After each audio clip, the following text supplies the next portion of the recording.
Survivors of an airstrike that aid workers say killed at least 56 people in Ethiopia's Tigray region. It hit a camp for displaced people in the town of Dedebit and occurred late on Friday night, said the aid workers anonymously, because they were not authorised to speak to the media. They said local authorities had confirmed the number of dead. One said the camp hosts many old women and children who couldn't escape in the darkness when the bombs struck at midnight. Spokespeople from the military, government and Prime Minister Abiy Ahmed's office did not immediately respond to requests for comment. The government has previously denied targeting civilians in the 14-month conflict with rebellious Tigrayan forces. Since the war erupted, Reuters has reported atrocities by all sides, which the parties to the fighting have denied. Earlier on Friday, the government freed several opposition leaders from prison and said it would begin dialogue with its political opponents in a step towards reconciliation.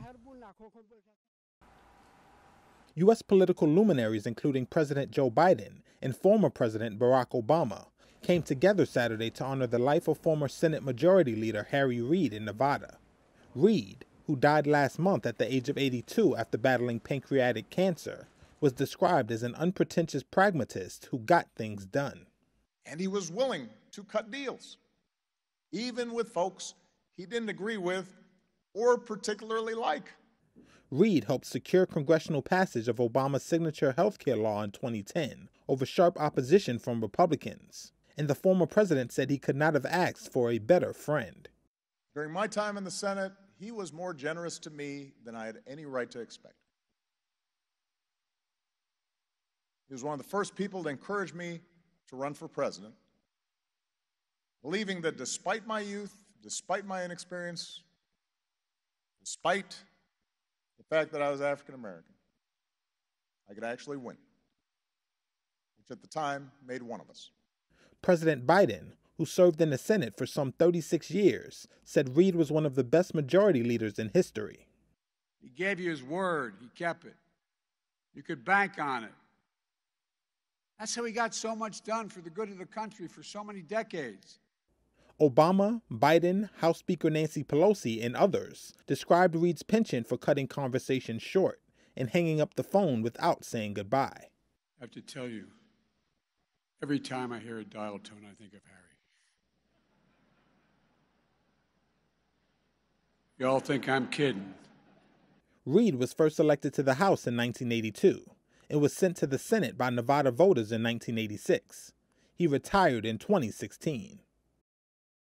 Tennis world number one Novak Djokovic mounted a legal challenge to being refused entry to Australia on Saturday, arguing he'd been given a medical exemption from vaccination because he'd been infected by COVID-19 last month.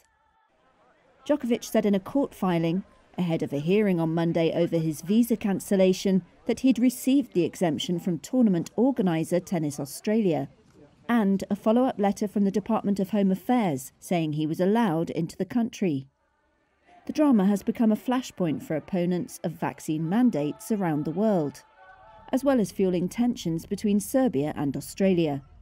The Serbian player, hoping to win his 21st Grand Slam at the Australian Open later this month, is on his third day in immigration detention in Melbourne, in a case that has caused a sporting, political and diplomatic furore.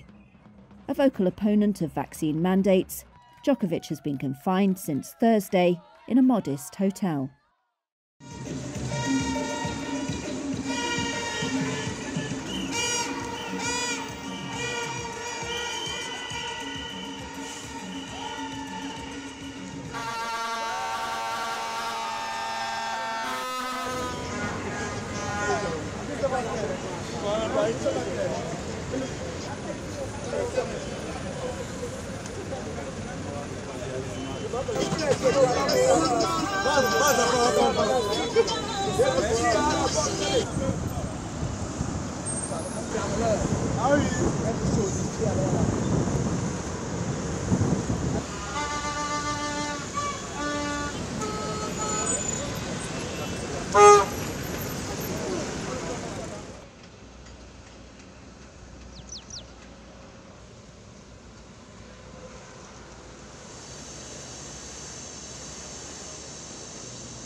Harry did not like being the center of attention. It made him a little awkward. He was uncomfortable when people said too many nice things about him. But as he looks down on us today, Harry is going to have to suck it up.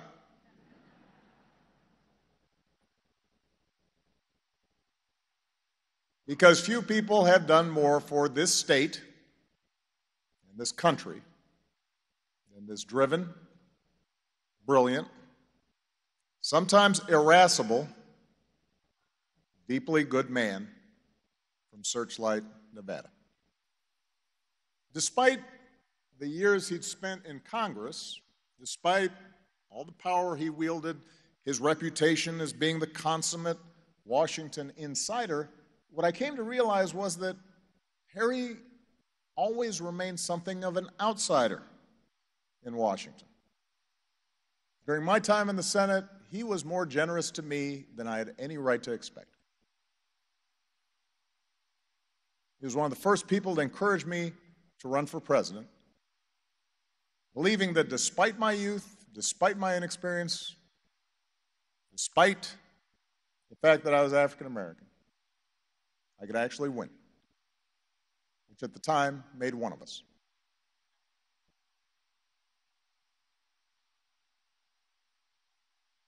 You wanted Harry in the foxhole with you.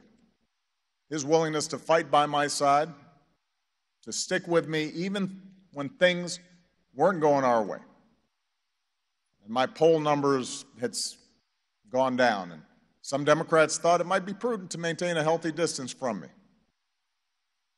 His willingness to be there and fight would last throughout my presidency. It's a debt to him that I could never fully repay.